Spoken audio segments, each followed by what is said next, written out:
Hey guys, tonight we're slipping into sheepskin cloaks, tugging on weather-cracked boots, and stepping out into the low mist of a dewy meadow where your alarm clock isn't a rooster or a sunbeam. It's the faint, irregular chime of sheep bells echoing across the hills. You're not heading anywhere fast. You're not even watching the road, because there isn't one. Not really. There's just damp grass, an overcast sky, and the slow bobbing of woolly shapes moving through fog. And yet, somehow, you know exactly where you're going, because your ears know the way, even when your eyes don't. So, before you get comfortable, take a moment to like the video and subscribe, but only if you genuinely enjoy what I do here. And hey, post your city and local time in the comments so I know when and where you're listening from. Now, dim the lights, maybe turn on a fan for that soft background hum, and let's ease into tonight's journey together. The bell sounds guide you, not just jingles or random clangs. No, each bell has a tone, a rhythm, a voice. You've learned to tell them apart in your sleep. The high-pitched tinny tinkle of your lead away, the slow sway thunk of the old ram who never hurries, and the crooked occasional rattle of that one goat who thinks she's a sheep but absolutely isn't. No maps, no signposts, just bells. Bells before maps, bells before compasses, bells before someone decided to draw a dragon on the edge of the parchment and call it cartography.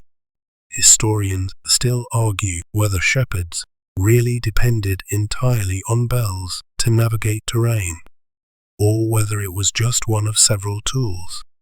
But you know better. When you're out here, surrounded by fog, frost, and the constant chance of a woolly mutiny, the bell is the difference between knowing where your flock is and spending 4 hours yelling into the void. Your earliest days started like this, half awake, feet in cold water, ears perked. Your grandfather handed you a carved wooden staff and said, "Don't follow the sheep, follow the bell." You thought he was being poetic. He wasn't. That bell had a name, of course. They all do. Some shepherds name their sheep. You name the bells, because it's not the animal that tells you where they are. It's the iron ring swinging beneath their neck. This morning, you count without looking. 5 bells, different pitches. 1 sharp ding-ding like laughter. 2 deep tones like church bells being shy. And a new one, just added last week. Still stiff, still getting its rhythm. You don't need to see them. You know they're all here. Except, no, one's missing. You tilt your head, hold your breath. Silence. That's how it starts. You click your tongue. The dog, curled by your feet, raises one ear. He heard it too. Or rather, he didn't. You move uphill, slowly, boots sinking into soft earth. The fog thickens. You hold your breath again. Then, faintly, there it is, a clink. Not far. The missing bell. Caught on a branch, maybe. Or tangled in brambles. Or worse, standing still. Still bells are never good. You find her after a few minutes. The youngest away. Ankle deep in a ditch, chewing grass like nothing's wrong. Her bell is caught on a vine. You untangle it gently. She blinks at you, unbothered. The bell swings again, and you exhale. Everything returns to motion. You make your way back toward the main group, letting the sound guide you. The fog is thinning now, sunlight starting to prick through the morning haze. But honestly, you barely need it. You could be blindfolded and still find your way back, because the bells aren't just sound. They're landmarks, invisible ones, moving ones, but anchors nonetheless. You know the lead Aways bell always swings left around the hollow stump. The ram's slower bell echoes differently when he walks near the mossy stones. You can follow them like constellations, like music notes printed on the air. This is your world, not the town, not the roads. This field, these sounds, these sheep with their singing throats. And you wouldn't trade it for anything, except maybe drier socks. You trudged the hill path barefoot this morning, not by choice but because your boots gave up on you sometime during last night's storm. The soles are still drying by the fire, stiff as bark and twice as cracked. The grass underfoot is slick with dew, and you can already feel the mud trying to claim your toes. Still, the bells are ringing, so you follow. Each clang and clink drifts through the early mist like breadcrumbs. The lead Aways bell, your clearest, brightest pitch, rings out ahead in short, confident bursts. She's already halfway up the hill, probably convinced there's a particularly tasty patch of thistle waiting at the top. She's wrong, of course. There never is. But she believes in the idea of thistle, and that's enough to move the entire flock. You shuffle forward slowly, letting your ears lead the way. You don't rush. Rushing in wet fields leads to lost sheep, twisted ankles, and deeply humiliating stories told around the ale bench later. Instead, you listen. That's the trick. You always listen. The ram's bell, a slow, ponderous tone like a spoon in a kettle, hangs back. As usual, he's never in a hurry. He moves like an old priest, slow and dignified, even when he's chewing with his mouth open. His bell is your anchor. When you hear him, you know no one's behind you. Historians still argue whether medieval shepherds used specific musical intervals in their flocks, carefully choosing bells for tone separation, or if they just trusted their ears over generations of practice. You suspect it's both. After enough seasons, you know what the field is supposed to sound like a choir humming through wool. You've patched bells with leather, added stones inside for timbre, even rubbed the iron with beeswax once because someone swore it smoothed the tone. It didn't. It just smelled nice for a week. As you crest the ridge, the sound shifts. You've learned to read that shift too. High tones echo further in the morning, while low ones bounce strangely off the trees. And today, there's something else. A hiccup in the rhythm. A skip beat. You stop. The dog does too.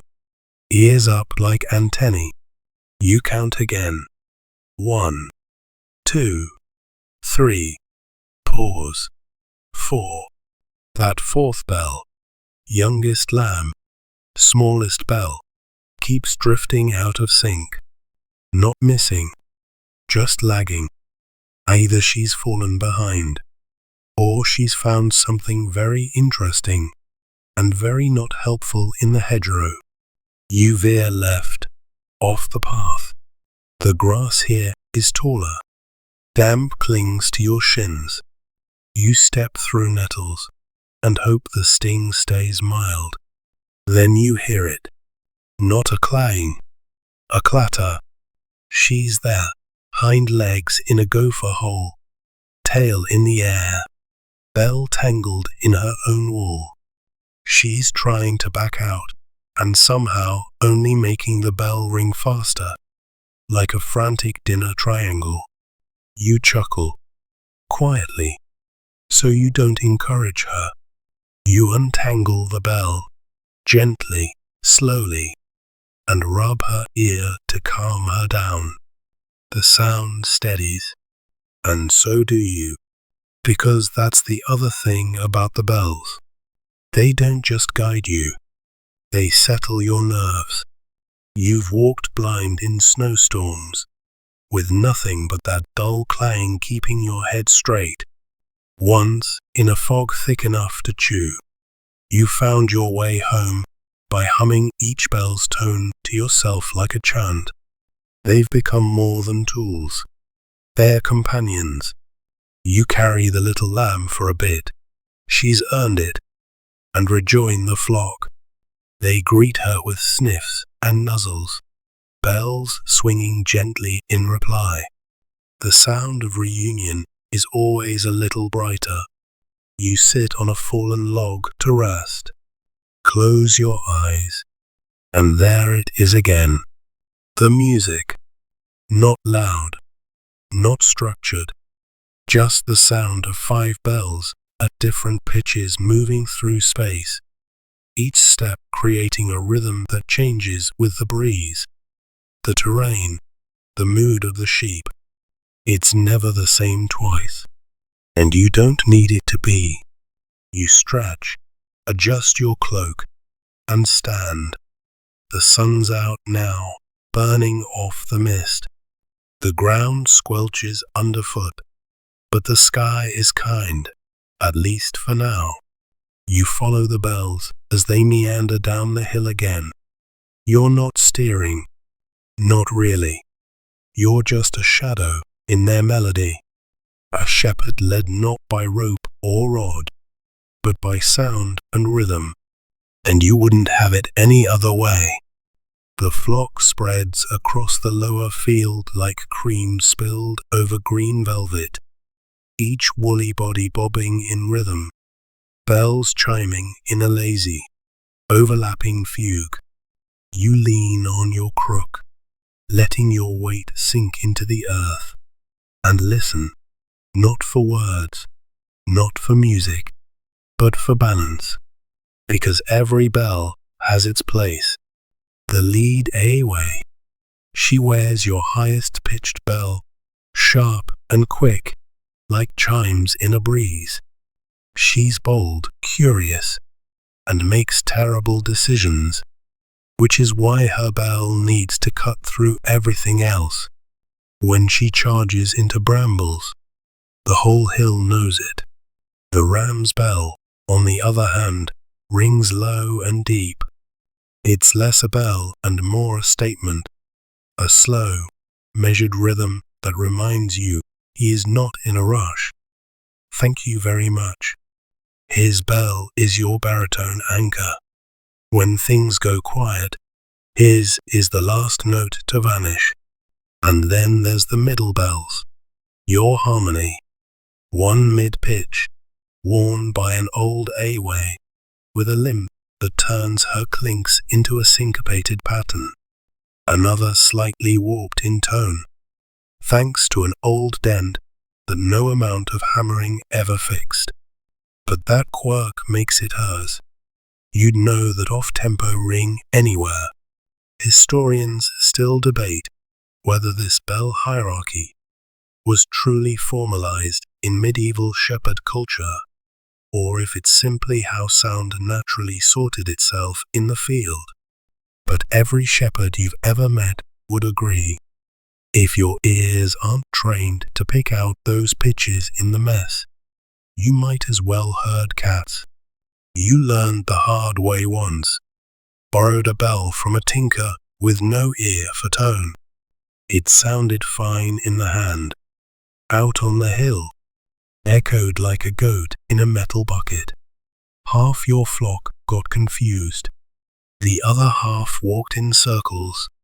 Since then, you choose your bells with care. And you don't just listen to them, you feel them. When one goes out of rhythm, your foot twitches before your mind catches up. When two bells drift too far apart, your stomach knots before the flock even realizes they're splitting. You adjust things constantly. It's not science. It's a kind of choreography. There are rules, of course. You don't double bell unless absolutely necessary. You don't put the sharpest tone on a sheep that likes to sleep in ditches. And you never wear a bell yourself. That's for the sheep and for the ghosts. Some shepherds believe that the sound of a human-worn bell draws spirits from the hills. Others say it just confuses the flock. Either way, you've never tested it. Instead, you let the sheep sing. Today, their voices stretch out across the slope in lazy waves. No urgency, no discord, just a gentle ring and rustle. You wander among them, adjusting straps, checking for rub sores. Each bell is hung by a woven cord, often dyed or braided, so you can tell them apart at a glance. Some cords are gifts, blessed by monks, or woven with family thread. There's one bell that's passed down, not the best one, a bit cracked, but it was your grandfather's lead bell. It sings a thin, dry note like iron scraped over stone. Ugly, really, but distinct, and you trust it.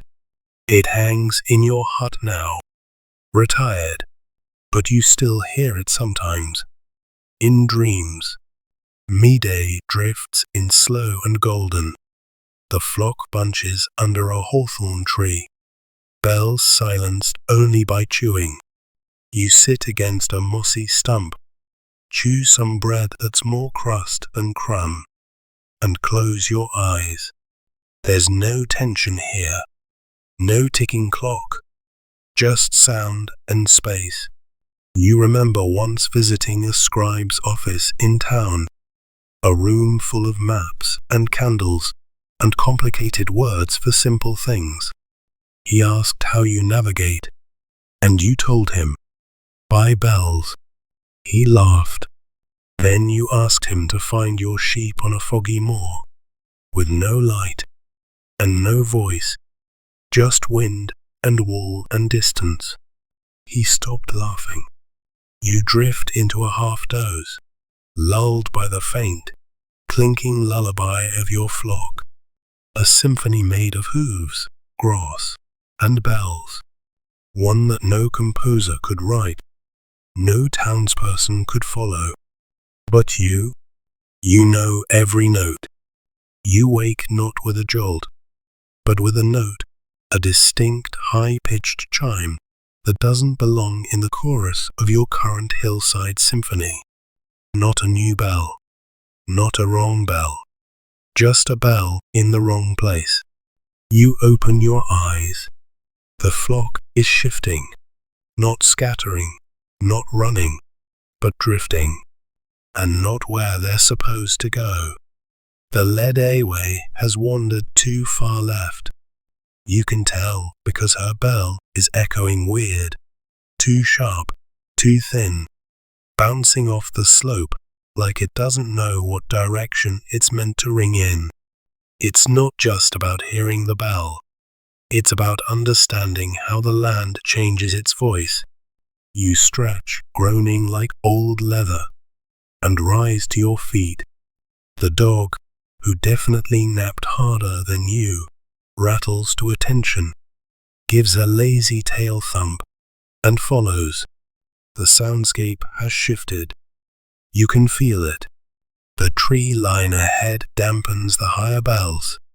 There's a rocky outcrop to your right, one that throws back sound like a drunk mimicking your every step, and the slope to your left, where wild thyme grows in tufts, acts like a funnel focusing the clangs and chiming them straight to your ear, even if the flock is well out of sight. You've learned this terrain like people learn stories. This rock hums when the ram walks past. That thicket makes every bell sound closer than it is. And over there, that hollow gully, total acoustic liar. Historians still argue whether medieval shepherds intentionally mapped pastures by sound or simply absorbed those cues without naming them. Either way, you know exactly where each bell should be. And when it isn't, like today, you feel it before you know it. You follow the lead Away's bell. Sure enough, she's gone rogue, half her body swallowed by a hedge, chewing something she definitely shouldn't be eating. You shoo her out with a whisper and a touch to the flank. Her bell clangs like an apology, and just like that, the harmony reknits itself. Back down the slope the rest of the bells respond, like a choir that briefly lost its soprano, but has now found its key again. You resume your slow patrol, ears tuned like a musician's, because in truth, that's what you are, a conductor of a very shaggy orchestra. The bell arrangement isn't random, it's a network. You place them based on habits, patterns, even personalities. Yes, sheep have those. And if you don't believe it, you've clearly never had one spit at you for moving its favorite bell to another Away. One summer, you tested a new layout. Put a bright bell on a skittish lamb, trying to make her easier to track. Instead, she panicked every time it rang, convinced something was chasing her. She ran circles for 2 hours. You ended up lying on your back, laughing too hard to care about the dust in your mouth. There's an art to how you space them. Too many bells close together, and it's noise. Too few, and it's panic. But place them right, and it becomes a language. The high-pitched bell leads. The mid-tones flank. The ram's deep bell closes the rear. A sound map. A constellation. And you're the astronomer with dirty boots. A new breeze rolls through the valley, and the sounds shift again.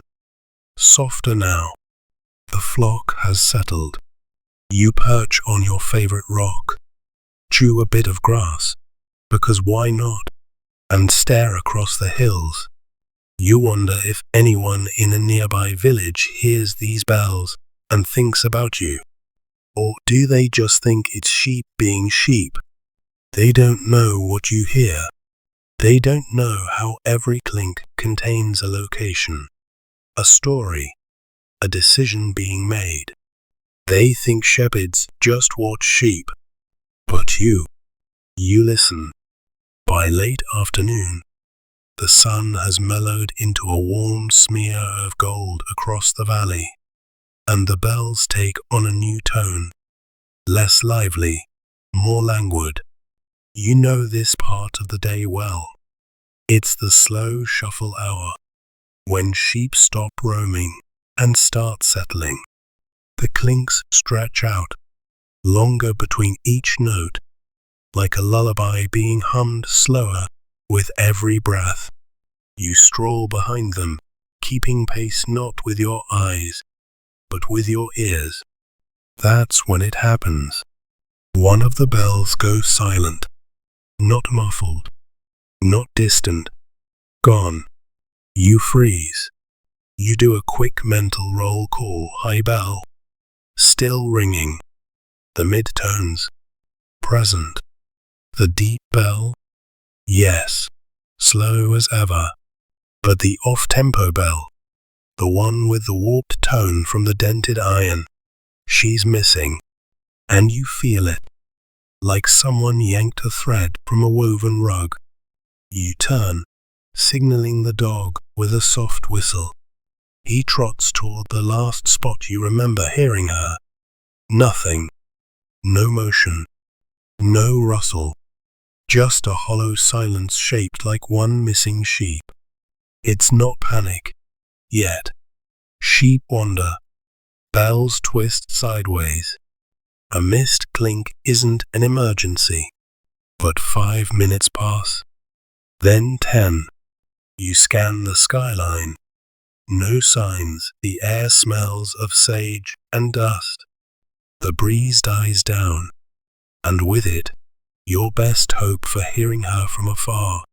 You start walking, tracing the slow arc around the edge of the field. You focus hard, tuning out the other bells. You know her pitch. You know it. And then, there, a single clatter, like a pan dropped in a quiet kitchen. Faint, muffled, but hers. You break into a jog, boots thudding across the uneven turf. You find her caught in a low gully, half stuck in a patch of thornbrush, wool tangled and legs flailing like a soft, angry puppet. Her bell strap is twisted under her jaw, muting the clapper. That explains the silence. You drop to one knee, murmur nonsense words to calm her, and untangle the strap. The bell gives a relieved chime. You lift her gently. She's not hurt, just embarrassed, and set her free. She bolts back to the flock like nothing happened. You sit on a rock to catch your breath, and you think, what would you have done without that sound? Because here's the truth. Your flock isn't just wool and hooves. It's a sound system, one that keeps you safe as much as it keeps them together. A missing bell is a warning. A moving bell means motion. But sometimes the most important message is in the pause between rings. Historians still debate whether medieval shepherds trained their ears for emergency cues, or if it was just raw instinct from years of exposure. But after moments like this, you're convinced it's somewhere in the bones. You hear a bell wrong, and your spine goes rigid before your brain even catches up. You remember the story of old John Hart, a shepherd who lost 3 ewes one spring, and claimed it was because a fox learned to sneak without touching the bells. You always wondered if that fox was clever, or if John's hearing was fading, and he just didn't want to admit it. You test your ears sometimes. Plug one and walk the pasture. See if you can still track the bell pattern blind on one side. You always can. But lately, there's a hitch. One pitch that doesn't come through as clearly anymore. You make a note to adjust your bell mix next week. Back with the flock, the rhythm resumes. You rest your hand on the crook and listen. Still 5 bells. Still singing. And you breathe a little easier. The sun lowers. You begin guiding the flock gently toward the old stone wall, where they like to bunch for the night. The bells jingle softly with each footfall, familiar, steady, like a lullaby only shepherds understand. You hum along, not a tune, just a pulse, matching step for step, clang for clang, because in this quiet corner of the world, long before GPS, before trail markers, before even ink on parchment, you found your way by sound, and you still do. Twilight creeps over the hills like a blanket pulled gently across the sky, shadows stretching long, air cooling fast, and the bells shifting once more. Not gone, not silent, just different, quieter, muted, like the flock itself has begun to yawn.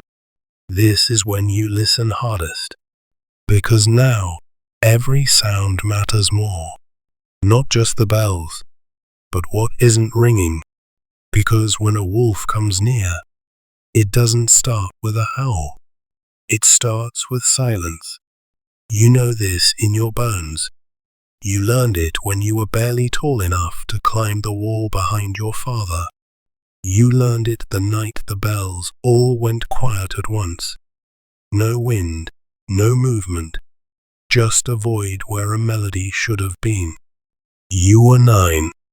That silence still echoes in your dreams sometimes. So now, with the sun dipping behind the ridge, and the first stars trying their best to blink into existence, you listen, not for a clang or a chime, but for the absence of them. And sure enough, there it is. Not all just 2 bells. Suddenly, still, you hold your breath. Dog pricks up instantly. You don't run. You move slow, quiet. Crook in one hand, a smooth stone in the other. You don't carry a blade. You've never had to. Wolves don't want a fight. They want confusion. They want a sheep to wander, to stray. You crest the next knoll. Scan the line. There's movement. Rustling in the tall grass near the edge of the tree line. You hear it again. Your mid-tone bell. The one that always rings off-beat. Completely still. You step closer. Then a burst of motion. Not a sheep. Low, grey, fluid as fog. The dog is already moving. You shout, not in fear, but with tone, a guttural warning like your father taught you. It's not a word. It's a barrier. The wolf bolts, not because of the shout, because the bell rings again. That tiny metallic protest as the A-way shuffles out of the thicket, alive and wild-eyed, shaking her head hard enough to chime. It worked. The bells worked. You walk the line again, slowly, steadily. The others are still moving, still ringing. The flock didn't panic, they paused, froze in that ancient, herd deep instinct to survive. You feel your shoulders drop, tension bleeding out like steam from wet wool. You didn't see the wolf, but you heard it leave. Historians still argue whether shepherds used their ears to anticipate attacks, or if it's just legend wrapped around coincidence. But you know better.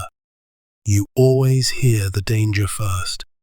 You settle the flock by the wall, stacking your pack as a makeshift bench. The dog slumps next to you, tongue lolling, ears twitching even in rest. You give him a pat. He's earned it. So have you. The night bells begin. They're different, subtler. You notice this every evening, but never tire of it. During the day, the bells are conversation, call and response, chatter and chaos. But at night, they become breath, a slow inhale, a longer exhale, clink, pause, rustle, clink. The ram finds his usual patch and settles with a grunt. His bell gives one last heavy thunk and goes still. The lead A-way doesn't sleep right away. She paces like she's checking the perimeter. Her bell sings on, softer now. You smile. Eventually, even she stops. Only the littlest bell keeps going, the one you had to rescue earlier. probably dreaming or kicking in her sleep. The moon climbs. You sit with your cloak drawn around your shoulders, staring into the dark, not at anything, just into the soundscape, listening for things that aren't there. The owl calls, the trees whisper, but the bells, still there, still singing, still guarding. You close your eyes, just for a moment, and the silence between the chimes cradles you like the softest wall blanket. You wake before the sun, as always, not to light, but to rhythm. It's the smallest bell that wakes you again, the young Away, probably turning in her sleep. Her bell gives a faint ting, like a spoon tapped lightly against glass. And you're up. You stretch, groaning softly as joints argue. Your back sounds like a tree creaking under snow. The dog lifts his head, but doesn't move. Smart creature. He knows there's no rush. Not yet. The air is damp and heavy. Morning fog clings to the grass, culling around hooves and crooks alike. Somewhere above the mist, the sky is probably beautiful. But down here, it's all shades of grey and wet wool. You like it this way, because in the fog, you don't rely on your eyes. You listen. You stand still, eyes closed, and let the bells speak. Each tone drops like a pebble into the pond of your mind, creating ripples. That high chime to the left, that's the lead Away near the dew pond. The double clunk behind you, that's the ram, of course, scratching himself on a rock again. The soft sequence of mid-notes, those are the middle flock, clustered tight in a dip in the land. And the tiniest one, she's moving again, padding slow circles near your feet. You could draw a map from sound alone. Historians still argue whether shepherds had mnemonic systems for these bells, mental codes and associations, or if it was pure muscle memory of the ears. You'd argue it doesn't matter. The bells become part of your nervous system, like a second pulse that only you can hear. Today's job is simple, grazing and calm. No visitors, no wolves, just slow walking and slow chewing. But something new happens.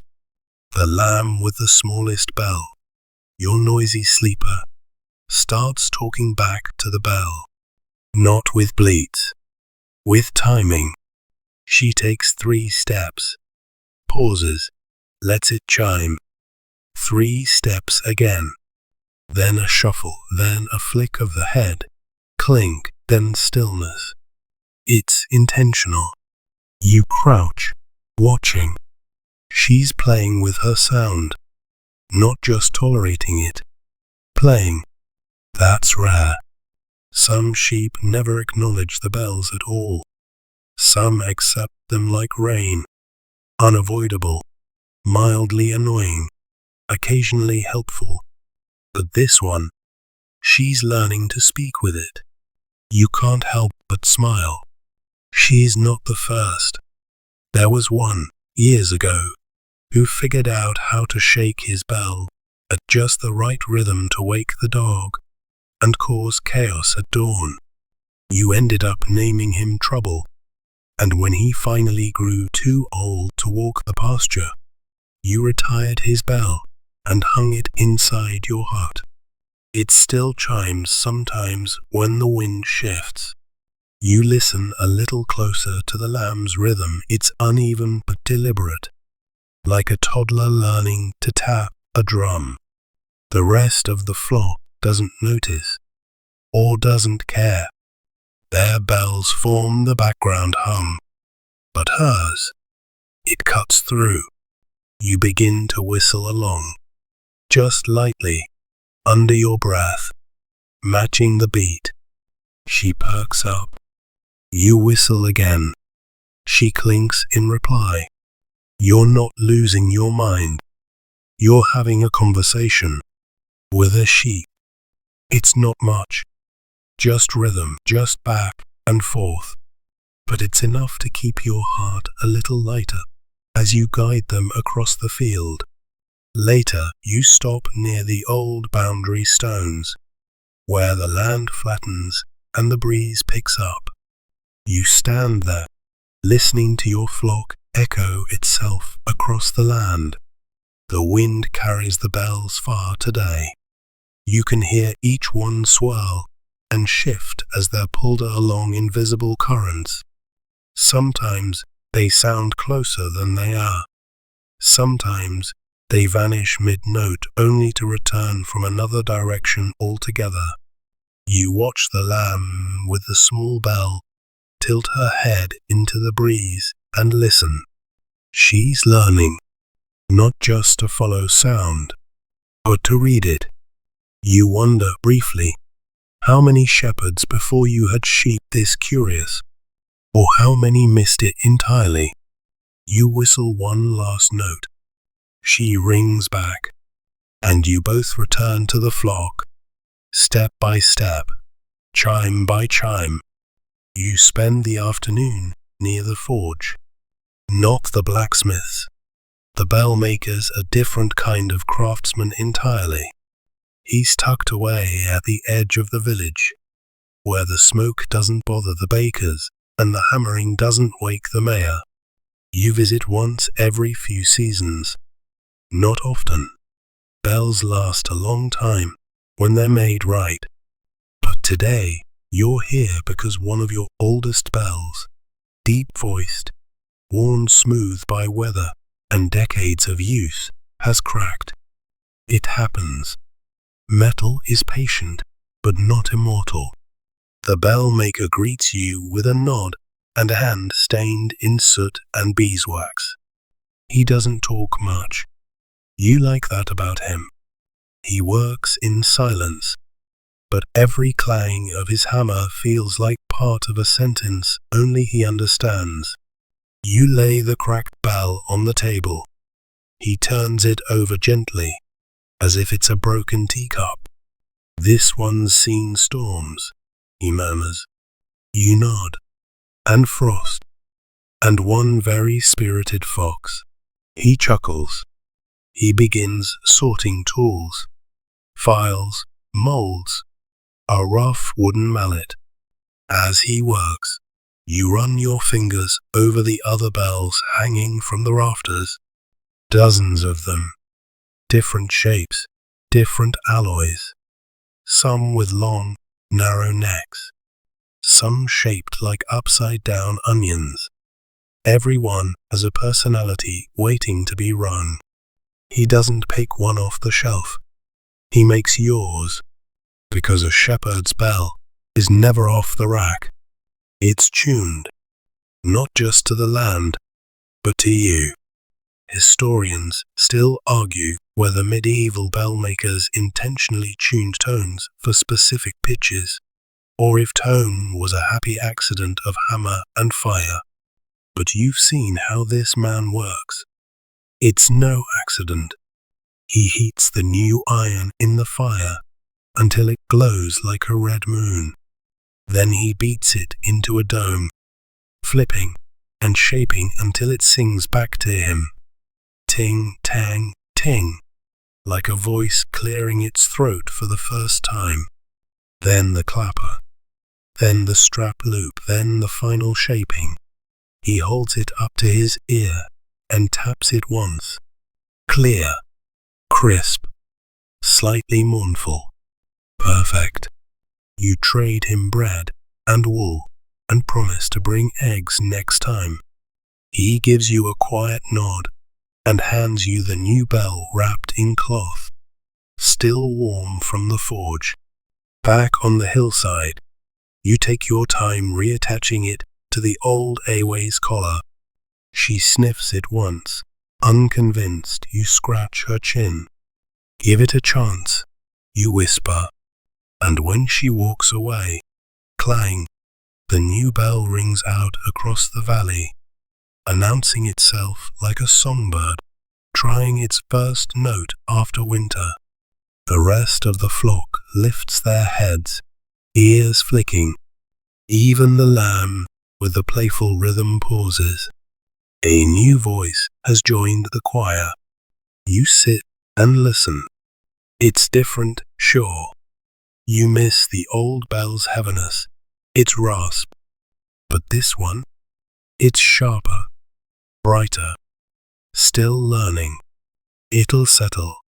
You lean back on your elbows and watch clouds slide behind the hilltops. There's something comforting about the life cycle of bells. They're born in fire. They sing until they crack. Then they rest. Some get melted down, reshaped, reborn. Some get hung above hearths, retired with honor. Some just disappear, left behind when a collar breaks, or lost in a thicket, or taken by someone who didn't understand what they were stealing. Once you spent 2 full days searching for a lost bell. You found it wrapped in vines beside a sleeping fox. The clapper was missing. You took it home anyway. It sits on your shelf now, filled with dried lavender, like an urn for a sound that used to be yours. Back with the flock, the new bell rings again, slightly off the beat, trying to find its place in the pattern. You smile, because that's how it always begins. Night falls with the kind of slowness you only notice when you're alone in the open. There's no curtain being drawn, no final act, just a slow dimming, like the world has remembered. It's time to be quiet. The flock is bedded down again, huddled close near the stone wall. You know every patch of ground under them, where the grass grows thin, where the soil holds warmth a little longer, where the frost touches first, and above them, barely moving, the bells. This is when you walk the perimeter, not because you need to, not because anyone will see, but because that's what your father did, and your grandfather before him. It's not tradition, it's rhythm. The bells barely ring now, just a soft clink if someone turns in their sleep. The rest is breath, and wall and silence. You walk the edge of the field under a sky full of stars, keeping time with the soft crunch of your boots in the grass, and the occasional echo of a sheep shifting. The moon's just a sliver, but you don't need its light. You navigate by sound, and not just the bells now. Everything. A rustle to your left, probably wind in the barley. A crack of a twig. Rabbit, not fox. Foxes are too clever to make noise. An owl hoots in the distance, its call bouncing off the ridge. You whistle back out of habit. It doesn't answer. You reach the northern boundary. Pause. Wait. There it is, a single, clear tonk from the ram's bell. Still there, still watching. You swear that sheep sees better at night than you do. Historians still argue whether medieval shepherds truly herded by moonlight, or if that's just poetic nonsense. They've obviously never followed bells across a moonless pasture with no torch, no map, and nothing but a heartbeat and a bell tone to guide them home. Because here's the thing, the night changes the sound. You can hear further, you can feel more. During the day, the bells are bright, sometimes shrill, always layered with wind and sun and chatter. But at night, they mellow, they sink, Even the loudest bell becomes something soft and round, like it's wrapping its tone in wool before it lets you hear it. You use that. You step lightly. You listen carefully. You know how far away each sheep is by the size of the sound, the shape of its echo. If a bell chimes and it sounds like it's coming from underfoot, that's a dip in the land. If it rings and sounds hollow, that's the gully. And if it sounds like it's singing into your ear, that's the lamb again, the little one, sneaking up behind you. She does this now, follows you when the rest of the flock sleeps. A bell-shaped shadow, curious, learning. You don't turn, you just keep walking. Let her follow, let her learn, because this is how it begins for her too. Not with herding, with listening. You return to your spot by the fire pit. No fire tonight, no need. The stars are bright, and the air is kind. You settle onto your cloak, pull your knees up, and listen again. The bells have slowed to almost nothing, just one, every few seconds. The flock dreams, and you dream with them, not of roads or maps or town bells calling the hour. You dream of fields, of valleys humming in harmony, of wool brushing your legs and sound keeping you safe. You dream in tones. Morning begins with no color, just sound. There's no rooster here, no bell tower, no call to prayer. Just a soft clatter of hooves shifting on stone, a sniffle from the lamb, and a delicate chorus of bells stirring back to life. You rise without thinking, stretching under a sky still caught between night and day. The stars are fading, but the bells are not. The first note comes from the deep bell, the ram again, always the early riser, though he never moves quickly. His chime rolls across the pasture like the low ring of a monastery gong, gently coaxing the others awake. Then the mids, then the high, then, off rhythm, as always, the young lamb. Each bell has its own voice, but now, as the sun begins to stretch across the horizon in streaks of pale gold, you notice something strange. They sound different, not wrong, just softened, like the bells themselves are coated in wool. You walk through the dew-wet grass, and within a few steps, you know why. The weather's changed. There's a weight in the air, moisture thickening the space between sounds. The ground is softer, yes, but it's the tone that tells you more. The same bell that rang like silver yesterday now sounds closer to pewter. It's the same sheep, same bell, but the sound has shifted. You kneel to the ground, pick up a handful of damp earth, cool, sticky, slightly gritty. Rain in the night, and more coming, probably. Historians still argue whether shepherds could truly predict the weather based on bell tone alone. But you don't need parchment to know this. When the grass is heavy with rain, bells ring lower. When the wind is sharp and dry, the high bells pierce like knives. And when frost bites the collar cord stiff, the chimes become stiff, brittle things, one wrong step from silence. You adjust the youngest lamb's bell slightly, her straps soaked and too tight. She wiggles, snorts, then returns to chewing a thistle she definitely shouldn't be eating.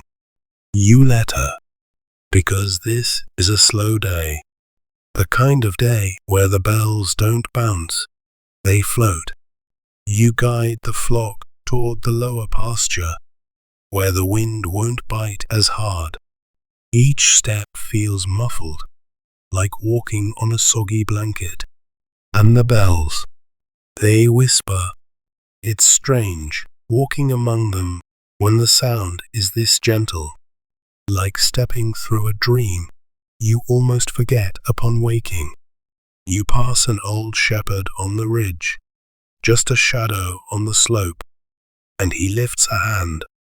No words, just a gesture. You recognize him. He's from the next village. You remember when his lead bell cracked in the frost, and he walked home in silence for 2 days. He whistles a short phrase, 3 notes. You whistle back, a greeting of sorts. That's another thing people forget. Bells aren't just for sheep. They're for each other. You've used them to signal everything from storm warnings to lost dogs. Once, a neighboring shepherd rang his highest bell in 3 quick bursts, and every herder within 2 valleys came running. A fire, it turned out. The bells carried faster than any runner. You've used your bells for gossip too. Not proudly, but it happens.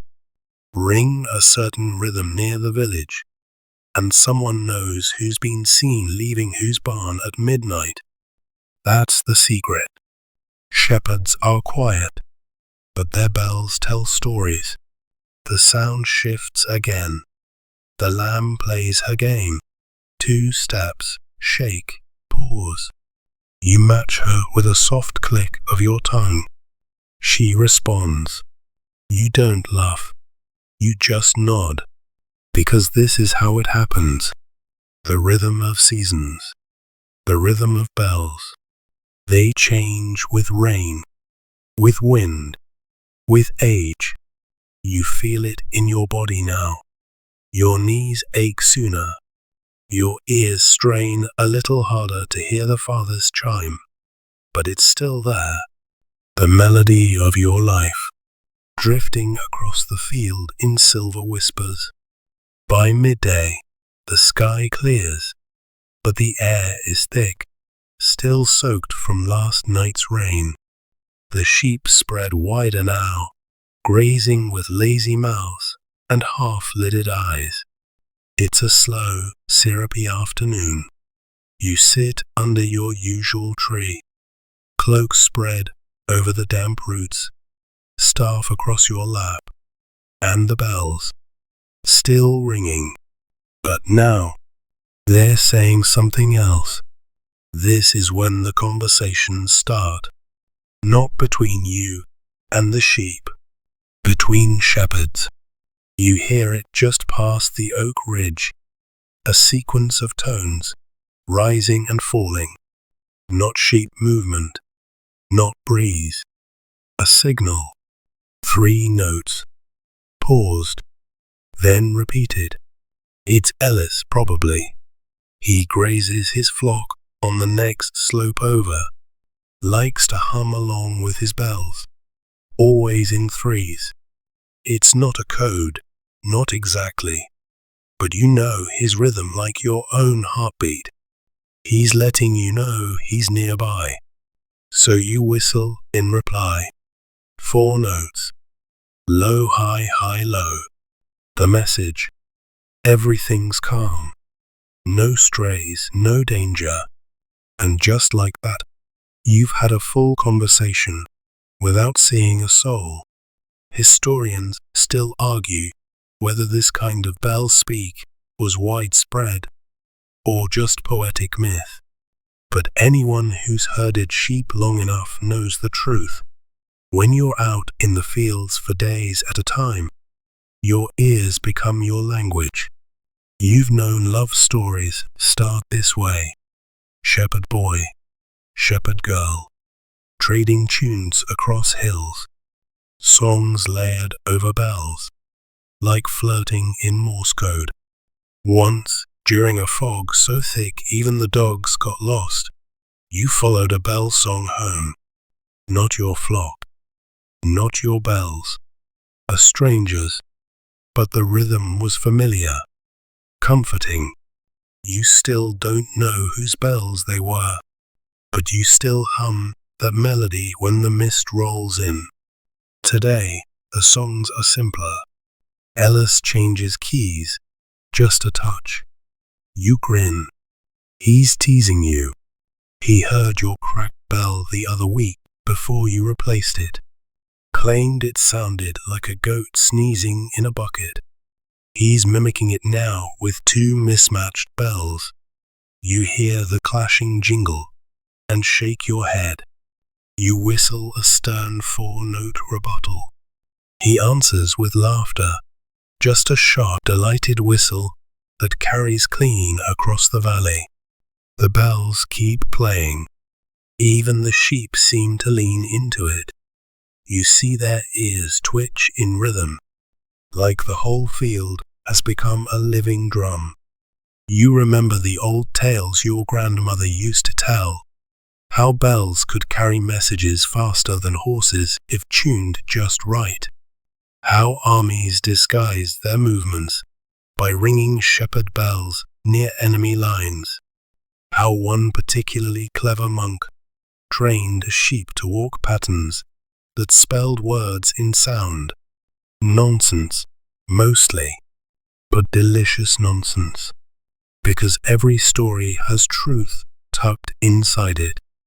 And the truth is this: when no one else is listening, shepherds are always listening. Even now, a third tune joins. South Field, female voice, probably Bryn. She's got a heavier hand with her bells. Hers are thicker, more bronze than iron. You hear her call out a short melody, a greeting. You and Ellis answer in kind, forming a harmony across three slopes. Your sheep don't seem to mind. In fact, the lamb, the curious one, starts mimicking the rhythm with her tiny bell, flicking her head at just the right pace. 3 shepherds, dozens of sheep, one soundscape. It's not a concert. It's not even communication, really. It's just presence. Proof that someone else is out there, that you're not alone in the field. You don't talk much when you meet in the village.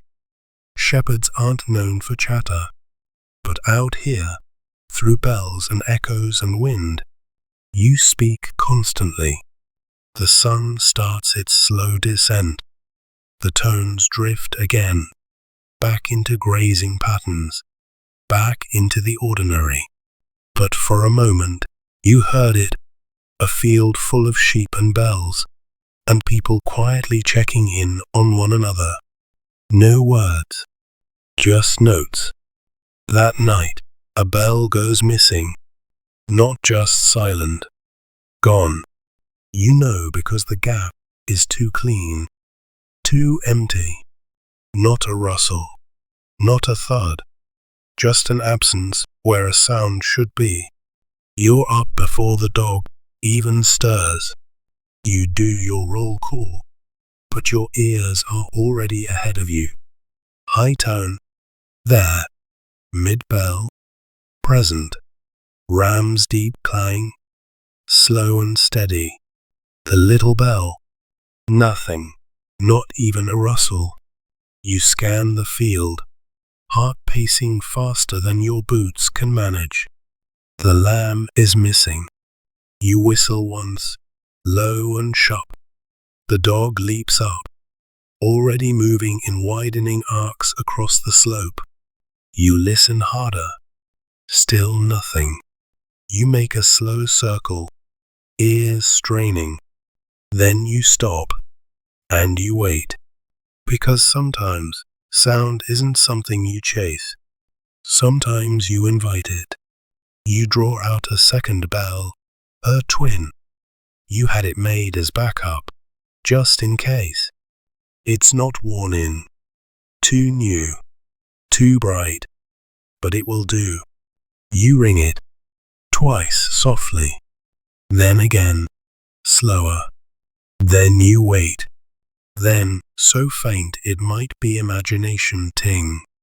A single note. Directionless. But real. You move.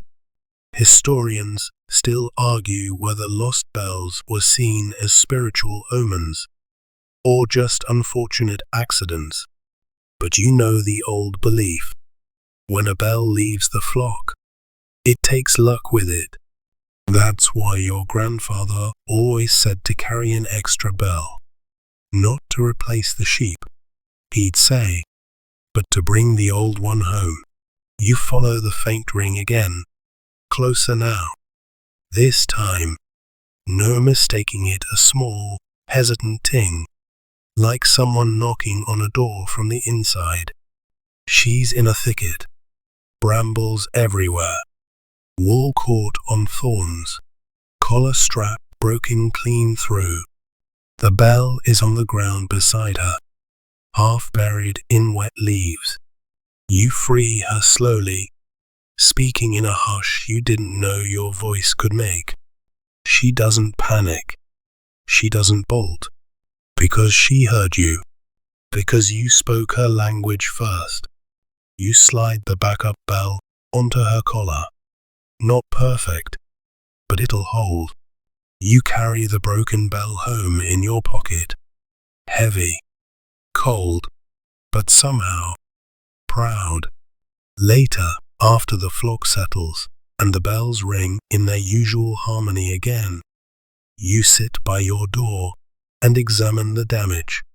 The strap wore through, not chewed, not cut.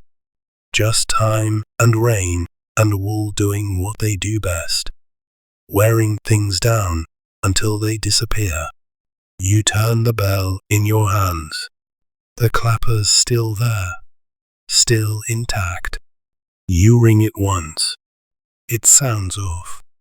Sadder maybe, or maybe that's just you. You don't hang it up. Not yet. You wrap it in cloth and place it under your cot. Some bells don't retire right away. Some need silence before they rest. And that's the thing about shepherding. It's not just about tending sheep. It's about tending sound. You mend ropes, replace collars, re-knot straps with hands that remember too much. Because when a bell breaks, the whole flock feels it. You hear it in the way the rhythm hiccups for a beat, how the lead away hesitates for just a second longer, how the lamb presses closer when it's usually off chasing butterflies. You go to sleep that night with both bells beside you. One rings softly when you roll over. You smile, because now it's home again. Morning breaks loud. Not bright, loud. The sky is heavy with clouds, but the valley hums like a struck chord. The wind is fierce, pressing through the trees in gusts that make the leaves shiver, and the sheep uneasy. And the bells, they're everywhere, clanging, overlapping, off rhythm, too fast, too much. It's not panic. Not yet, but the harmony is gone. You stand in the middle of the field, wrapped tight in your cloak, eyes squinting into the wind, and try to sort the tones. But the sound bounces off every ridge, every stone wall, ricocheting like a dozen conversations shouted over one another. You start walking, slow and deliberate. When sound betrays you, movement is your compass. And that's what today is. A day of confusion. The wind carries notes in false directions. That sharp, high-pitched bell that should be ahead of you now sounds like it's coming from behind. The ram's low thunk seems to vanish completely until you turn your head just so and hear it again, distant and doubled. This is where you rely on memory, not the bells themselves, but the land that shapes them. You know this pasture like the back of your hand, where the low stone wall breaks, where the blackberry thicket muffles everything, where the hollow near the creek makes mid-tones echo like ghost songs. So you plot a path that isn't straight, but true.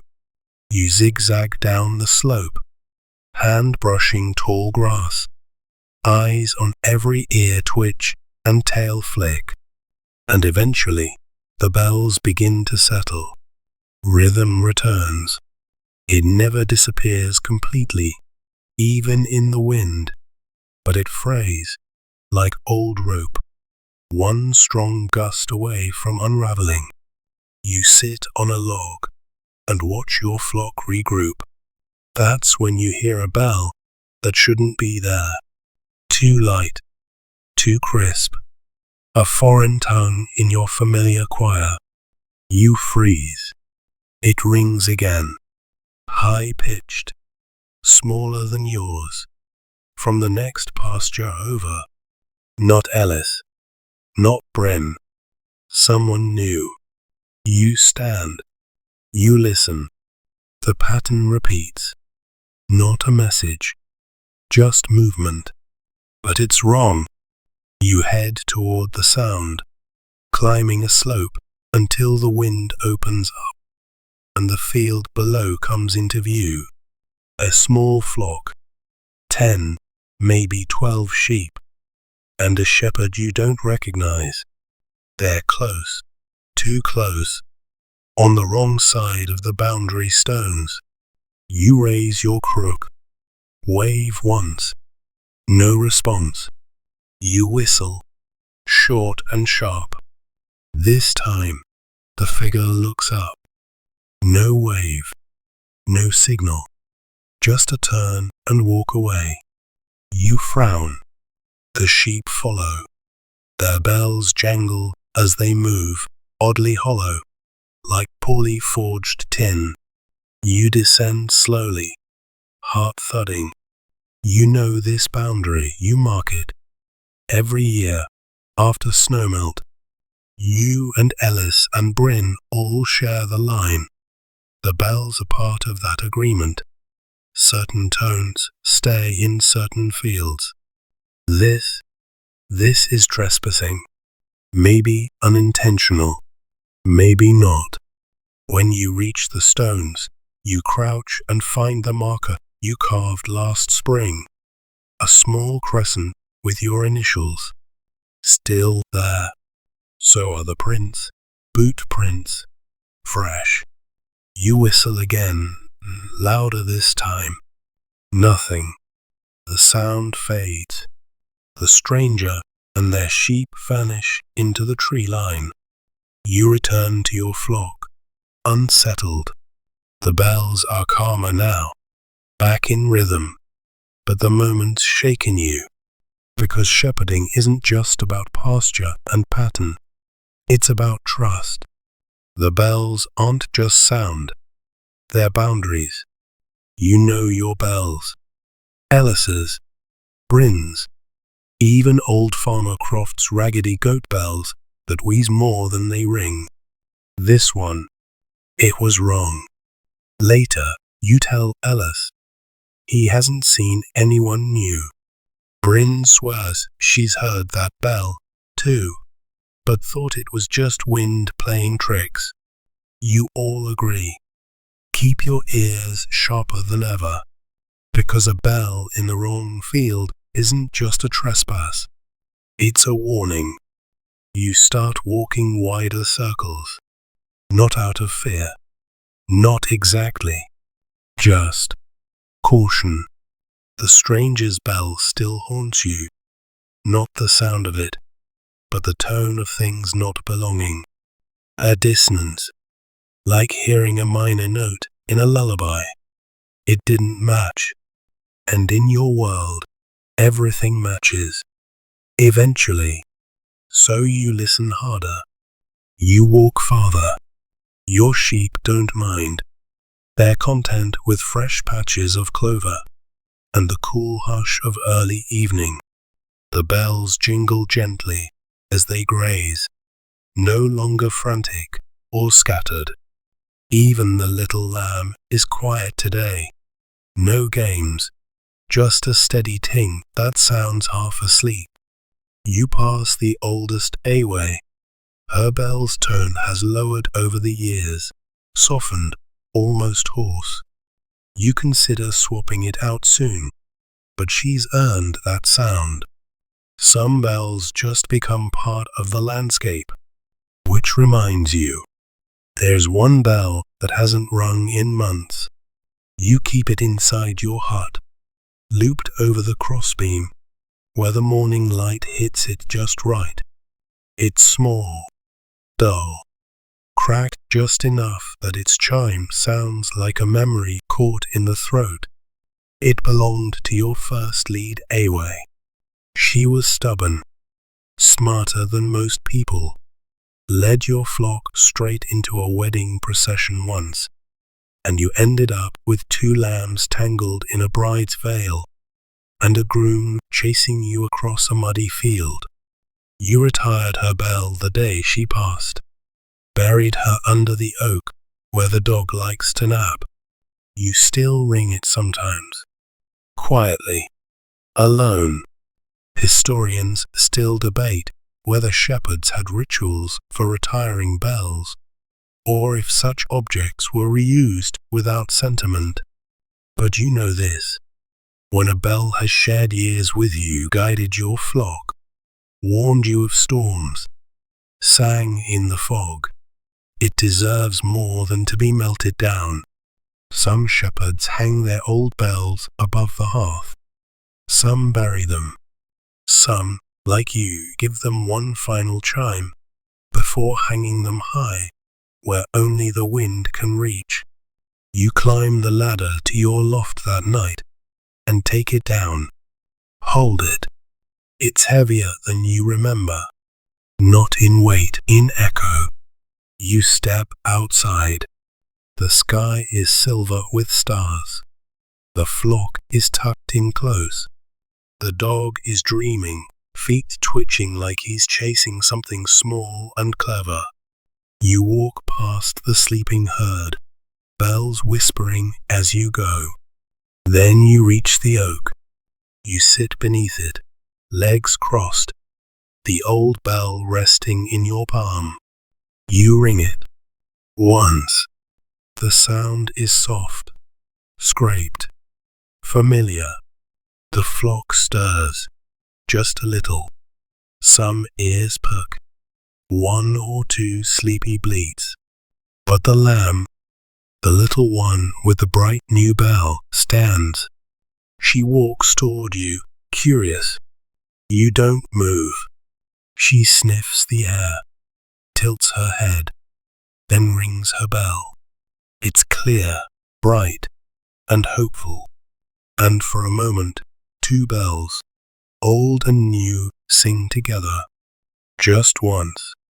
Then the lamb trots off again, content. You lean back against the tree, place the bell on the root, and whisper goodnight to it. Let it rest. Let you rest. Because everything changes. Bells fade. Rhythms shift. Flocks grow. But the sound, the one only you can follow, it stays. You don't rise quite as early anymore. Your knees creak longer in the morning, and sometimes the world feels slower than it used to be. But you still wake to the bells. Always the bells. The lamb with the playful tone. She's not so little now. Her bell still rings sharp and eager, but her steps have steadied. She leads the younger ones now, ones who wear the bells you chose last spring, with tones you hammered out yourself beside the forge. You listened from your doorway, wrapped in your patched old cloak, hands warmed by a tin mug of barley tea. You don't follow the flock as far these days. not up the high ridge, not into the hollows where the frost stays late. You leave that to Ellis's son now, or Bryn's cousin, or that quiet lad from the next village who whistles his commands like a flute. But the flock still passes by your door, every morning and every evening, and the bells, they still check in. The deep thunk of the ram is gone now. He passed the previous winter, his bell buried with him beneath the willow, but a new low bell replaced him, slower, richer, more deliberate, a young buck with a respectful gait, and a tone that almost apologizes for the weight it carries. You can hear the difference, and you accept it, because now, in the quiet chapters of your shepherd's life, the bells are no longer tools, they're companions. You sit in your chair by the door and name the tones like they're visitors. There's the mid-tone that wobbles a bit when the wind hits just wrong, Fiona, you call her. The one that sounds like a spoon in a teacup, that's Rye. And the one that never quite rings on rhythm, but always means someone's found a fresh patch of dandelion, that one's Hope. You still mend collars. You still carry a whetstone in your pocket. You still oil the clappers when the air gets too dry, because some things don't stop, even when your feet do. Sometimes Bryn visits, brings bread or soup, sits with you in the field and listens. Still hear them all? She asks once. You nod. I can't tell them apart anymore, she says. That's all right, you say. They're not talking to you. She laughs and punches your arm lightly. That night, the lamb, well, not a lamb anymore, comes to your door again. Just her. No others. She stares at you. You stare back. She flicks her head. Her bell rings once, clear. You smile. Still playing. You ask. She doesn't answer, but the bell rings again, twice this time. You whistle back. 2 short notes. The old reply. She turns, satisfied, and trots away. You lean back in your chair, close your eyes, and let the bells carry you. They're slower now, but richer. Each one has a place.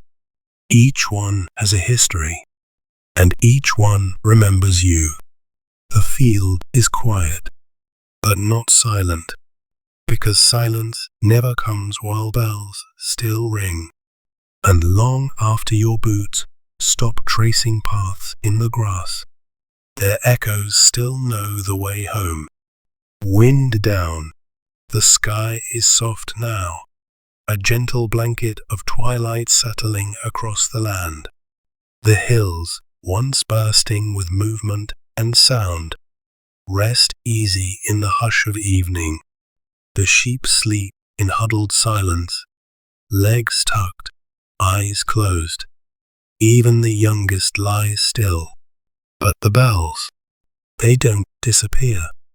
They breathe, a slow rhythm, one chime, then nothing, then another, like the heartbeat of the land itself, echoing across soft hills and worn stone walls. You sit quietly, wrapped in your cloak, the breeze brushing your cheeks with the scent of grass and sleep and memory. The dog dozes beside you. The old tree behind you creaks just slightly, as if it, too, remembers the weight of morning walks and storm watching and quiet companionship. The bells ring one more time, our final note for the day, and then they fade, not to silence, but to stillness, the kind of stillness that comes from knowing where every bell belongs. where every sound has a home, where every footstep was heard, and none were forgotten. So now you rest. Let your shoulders soften. Let your breath slow. The field is tended. The flock is safe. And your bells, your faithful, singing bells, will keep watch. Even now, even here, even in your dreams. End of script. Sweet dreams.